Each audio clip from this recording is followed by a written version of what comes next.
कल supreme court में 1995 का जो वक्फ एक्ट है, इसको चुनौती देने वाली जो पीआईएल थी, उस पर केंद्र सरकार और सभी राज्य सरकारों को नोटिस जारी हुआ है। अब उसके बाद से लगातार लोग पूछ रहे कि जब नया कानून आ गया 2025 में, फिर पुराने वाले कानून को सुप्रीम कोर्ट में हमने क्यों चैलेंज किया है। कुछ लोग ये भी पूछ रहे हैं कि हमने तो ये कानून पहले चैलेंज कर दिया था, तो अब दोबारा सुप्रीम कोर्ट में क्यों चैलेंज हुआ है। हमने जब इसको वक्फ एक्ट को 1995 को चैलेंज किया था, तो हमारी याचिका को सुप्रीम कोर्ट ने यह कहा कि आप हाई कोर्ट जाओ। फिर मैं हाई कोर्ट गया। हाई कोर्ट जाने के बाद पूरे देश भर में अलग अलग हाई कोर्ट में 120 पीआईएल फाइल हुई। तो मेरी खुद की जो याचिका है, जिसमें मैं पिटिशनर हूं, वो आज भी दिल्ली हाई कोर्ट में पेंडिंग है। कल जिस याचिका पे माननीय सुप्रीम कोर्ट ने केंद्र सरकार और राज्य सरकारों को नोटिस जारी किया है, उसमें जो याचिका करता है वो निखिल उपाध्याय है। मैं उनका वकील हूं, मैंने बहस किया है, मैं उसमें पिटिशनर नहीं हूं, मैं एडवोकेट हूं। निखिल उपाध्याय उसमें पिटिशनर है। अब बार बार ये पूछा जा रहा है कि जब नया कानून आ गया, सरकार ने नए पुराने वाले कानून को बदल दिया, तो फिर इसमें पुराने वाले कानून को चैलेंज क्यों कर रहे हैं। क्योंकि पुराने वाले कानून में और भी बहुत सारी गलतियां थी जो नहीं बदली गई हैं। सरकार ने जो बदलाव किया है वो स्वागत योग्य है, लेकिन सरकार ने जो बदलाव किया, इसके बावजूद नया वाला कानून भी, जो हिंदू बोर्ड है, सिखों का अपना गुरुद्वारा का बोर्ड है, उससे ये नया वाला वक्फ बोर्ड अभी भी कम से कम 100 गुना ज़्यादा पावरफुल है। जैसे हिंदू मंदिरों के बोर्ड के पास प्रॉपर्टी का कोई अधिकार नहीं है, हिंदू मंदिरों के जो बोर्ड है उनके पास अपना खुद का कोई सर्वेयर नहीं है, हिंदू मंदिरों के जो बोर्ड है उसके मेंबर कोई पब्लिक सर्वेंट नहीं कहलाते, हिंदू मंदिरों के जो बोर्ड है उनको ये अधिकार नहीं है कि वो डीएम से कह दें कि जो फला ज़मीन है वो हिंदुओं की है, इसको खाली करवाओ। जबकि नया कानून बनने के बावजूद वक्फ बोर्ड अभी पावरफुल है। वक्फ बोर्ड डीएम से कह सकता है कि ये ज़मीन हमारी है, इसको खाली करवाओ। वक्फ बोर्ड अपने मुतवल्ली से कह सकता है कि ये ज़मीन जो है हमारी है, इस पर रजिस्ट्रेशन कर दो, इसका नाम रजिस्टर में चढ़ा दो, वक्फ के नाम पे एंट्री कर दो। अभी भी वक्फ बोर्ड के पास अपना सर्वेयर है। और सबसे बड़ी बात, आज भी वक्फ ट्रिब्यूनल चल रहा है। हिंदुओं के पास अपना खुद का ट्रिब्यूनल नहीं है। हिंदुओं का काशी, मथुरा, भद्रकाली, भोजशाला, अटाला, ये जितने विवाद हैं आज भी कोर्ट में चलेंगे, वो कोई हिंदू ट्रिब्यूनल में नहीं चलेंगे। इसलिए हमने पुराने कानून को चैलेंज किया है। पुराने कानून में जो बदलाव हुआ है ये 20% बदलाव हुआ है, 80% अभी भी बदलाव बाकी है। और इसीलिए हमने जो पुराना कानून है इसके सेक्शन 3 को चैलेंज किया है, सेक्शन 4 को, section 5, section 6, section 7, section 8, section 28, section 29, section 33, section 36, section 41, section 52, section 83, section 85, section 89 और सेक्शन 101। इतने हमने सेक्शनों को चैलेंज किया है। और ये सारे के सारे जो प्रावधान हैं, ये जो पुराने वाले कानून में थे और ये कॉपी पेस्ट होकर नए वाले कानून में भी आ गए हैं, ये संविधान के आर्टिकल 14, 15, 21, 25, 26, 27 का वायलेशन करते हैं। कई बार जो गलत निर्णय होता है ना, उसका परिणाम 20 साल, 30 साल, 40 साल के बाद देखने को मिलता है। आज जो गलत निर्णय हो रहा है इसका परिणाम 20-25 साल बाद दिखाई पड़ेगा। 1947 में जो गलत निर्णय हुआ, जो विभाजन ठीक से नहीं हुआ, उसका परिणाम हम आज झेल रहे हैं। अगर 1947 का विभाजन ठीक से हो गया होता तो भारत विश्वगुरु बन चुका होता। अगर 1947 का विभाजन ठीक से हो गया होता तो भारत परम वैभव को प्राप्त कर चुका होता। अगर 1947 का विभाजन ठीक तरीके से हो गया होता तो भारत एक विकसित राष्ट्र बन चुका होता।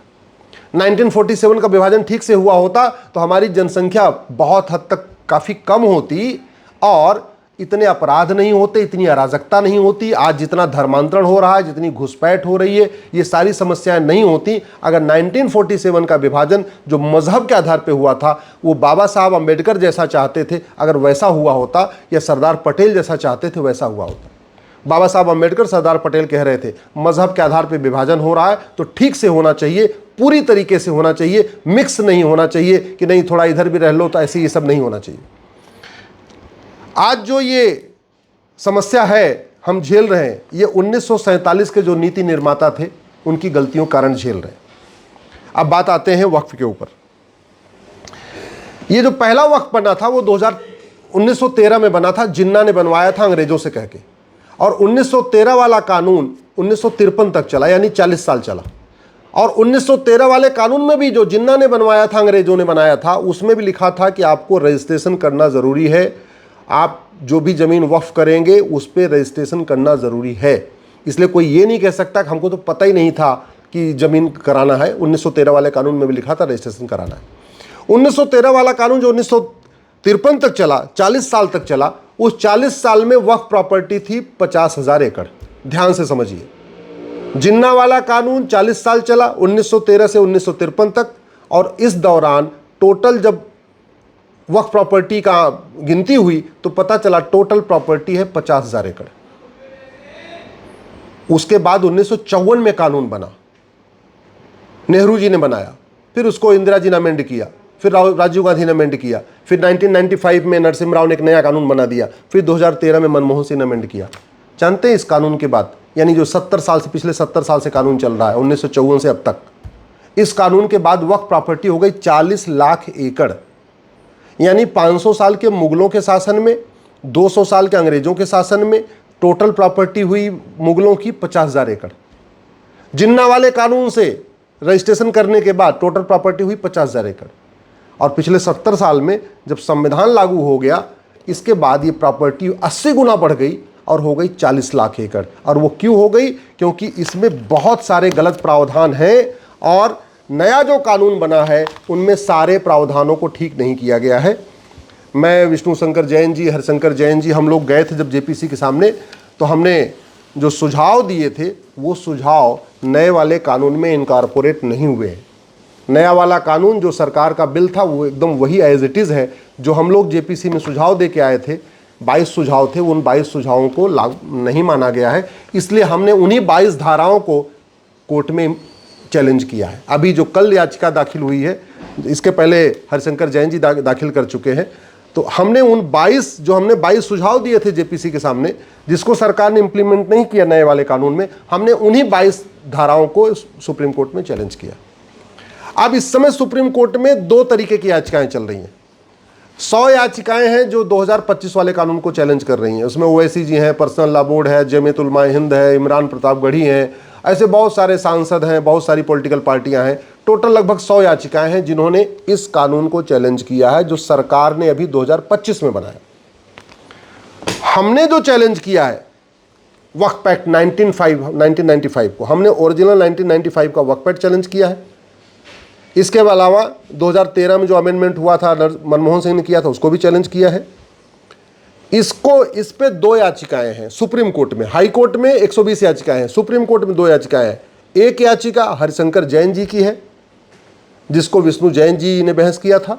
दूसरी याचिका निखिल उपाध्याय की है जिसको हमने कल बहस किया है। तो 1995 वाले मामले पे केवल 2 याचिकाएं सुप्रीम कोर्ट में है, वहीं 2025 वाले कानून के खिलाफ 100 से ज़्यादा याचिकाएं हैं। ये अंतर है, जरा सोच लीजिए, हम कैसे लड़ाई लड़ रहे हैं और हम कैसे सुप्रीम कोर्ट में लड़ रहे हैं। इसको आप समझ सकते हैं कि हमने जो कानून चैलेंज किए उस पर केवल 2 ही याचिकाएं हैं सुप्रीम कोर्ट में। ये कानून जो है हमने इसलिए इसको चैलेंज कर दिया क्योंकि ये मुगलों की प्रॉपर्टी को भी ना वक्फ प्रॉपर्टी डिक्लेयर कर रहा है। याद रखिए, सत्ता का हस्तांतरण होता है तो प्रॉपर्टी राजा के पास जाती है। यानी जैसे मुगलों का राज था तो मुगल मालिक थे, मुगल चले गए, अंग्रेजों का राज हुआ तो अंग्रेज मालिक हो गए इस देश के, अंग्रेज चले गए तो इस देश के मालिक कौन हो गए? राष्ट्रपति। यानी मुगलों की प्रॉपर्टी हो या अंग्रेजों की प्रॉपर्टी, सबका मालिक कौन हो गया? राष्ट्रपति। दुर्भाग्यवश मुगलों की जो प्रॉपर्टी थी उसको वक्फ प्रॉपर्टी डिक्लेयर कर दिया गया, उसको सरकार ने अपने पास लिया ही नहीं। हमने इस कानून को इसलिए भी चैलेंज किया है कि 1950 में एक इवेक्यू प्रॉपर्टी एक्ट बना।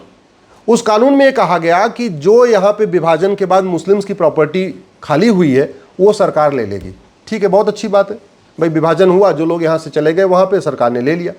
अब सवाल था कि उस प्रॉपर्टी को करना क्या था भाई? जब विभाजन हुआ तो पाकिस्तान से हिंदू आए, कायदे से जो यहाँ मुस्लिम्स की प्रॉपर्टी खाली हुई थी वो पाकिस्तान से आने वाले हिंदुओं को देना था, या और ज़्यादा बची हुई थी तो सरकार खुद यूज़ करती।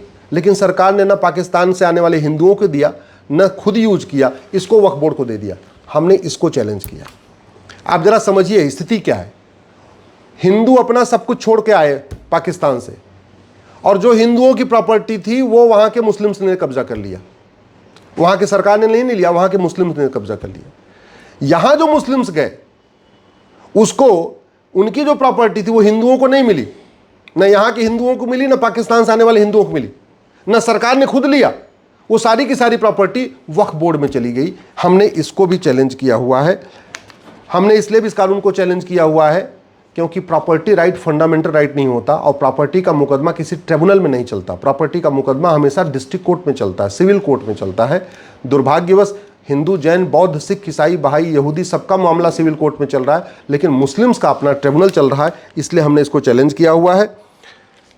आज भी ये जो नया वाला कानून है, हिंदू जो मंदिरों का बोर्ड है उससे 100 गुना ज़्यादा पावरफुल है, इसलिए हमने इसको चैलेंज किया है। अनरजिस्टर्ड जो प्रॉपर्टी है उनको वापस लेने का कोई व्यवस्था नहीं है नए कानून में। जो नया कानून आया 2025 का, इसमें यह है कि अब कोई वक्फ डिक्लेयर करेगा तो उसको बाकायदा उसको बताना पड़ेगा कि भैया ठीक है, हमारी ये ज़मीन है, ये हमारा कागज़ दिखा के तब उसको वक्फ डिक्लेयर करना पड़ेगा।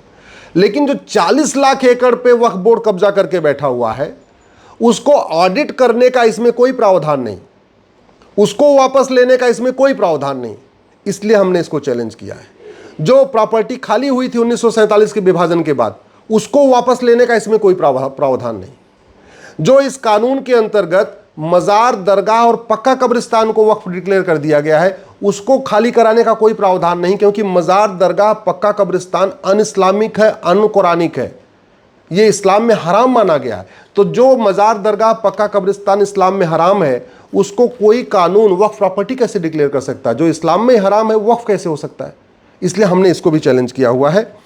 सिविल प्रोसीजर कोड सबके लिए फॉलो हो, ये ज़रूरी है। और वक्फ बोर्ड के पास उतना ही अधिकार होना चाहिए जितना हिंदू बोर्ड के पास है, जितना सिख के बोर्ड के पास है। जितना अधिकार हिंदुओं को अपना मंदिर चलाने का अधिकार है, उतना ही मुस्लिम्स को अपना मस्जिद चलाने का अधिकार होना चाहिए।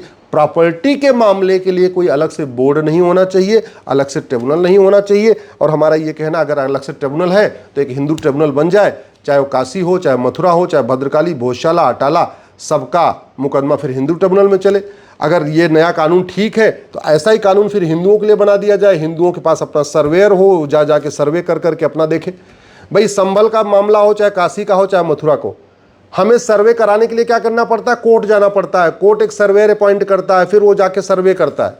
वहीं दूसरी तरफ वक्फ एक्ट के अंतर्गत मुस्लिम वक्फ बोर्ड के पास अपना खुद का सर्वेयर है, यानी उनको किसी कोर्ट में जाके आदेश नहीं लेना है कि सर्वे कराना ही नहीं कराना। उनका सर्वेयर जाएगा, सर्वे करके आ जाएगा और उसको रजिस्टर में एंट्री कर देगा। तो इसलिए मैं कह रहा हूँ, इसलिए हमने इस कानून को चैलेंज किया है। मैं आशा करता हूँ इस पर गंभीरता के साथ विचार होगा। एक बार 2025 वाला मामला जब निपट जाएगा फिर इस कानून पे चर्चा होगा। ये बड़े दुख की बात है कि भारत इकलौता ऐसा देश है जहां मेजॉरिटी कम्युनिटी इक्वल राइट के लिए लड़ रही है। पूरी दुनिया में जो माइनॉरिटी है ना, वो कहती है हमको तो वो अधिकार दे दो मेजॉरिटी के पास है। उदाहरण के लिए पाकिस्तान में हिंदू बहुत कम है, तो वो कह रहे हैं कि जी हमको वो अधिकार दे दो जो मुस्लिम को मिला हुआ है। बांग्लादेश में हिंदू बहुत कम है, वो कह रहे हैं जी हमको वो अधिकार दे दो जो आपने यहाँ मुस्लिम्स को दे रखा है। और हिंदुस्तान में हिंदू जहां कहते हैं हिंदू 80% है, हम लोग इस बात के लिए लड़ रहे हैं कि हमको भी वो अधिकार दे दो जो आपने वक्फ बोर्ड को दिया हुआ है। ये बड़े शर्म की बात है। दुर्भाग्यवश वोटजीवी, नोटजीवी, सत्ताजीवी नेताओं ने ऐसे 50 से ज़्यादा घटिया कानून बनाए हुए हैं। जब तक एक भी अंग्रेज़ों का कानून भारत में है, जब तक एक भी कांग्रेस का कानून भारत में है, भारत सुरक्षित नहीं हो सकता है। इसलिए सारे के सारे कानूनों को ख़त्म करना ज़रूरी है। मैं आप लोगों से आग्रह करता हूँ, इस वीडियो को अधिक से अधिक शेयर करिए, इस चैनल को भी सब्सक्राइब कर लीजिए। आगे से आपको सारे हमारे वीडियो इस चैनल पे मिलते रहेंगे।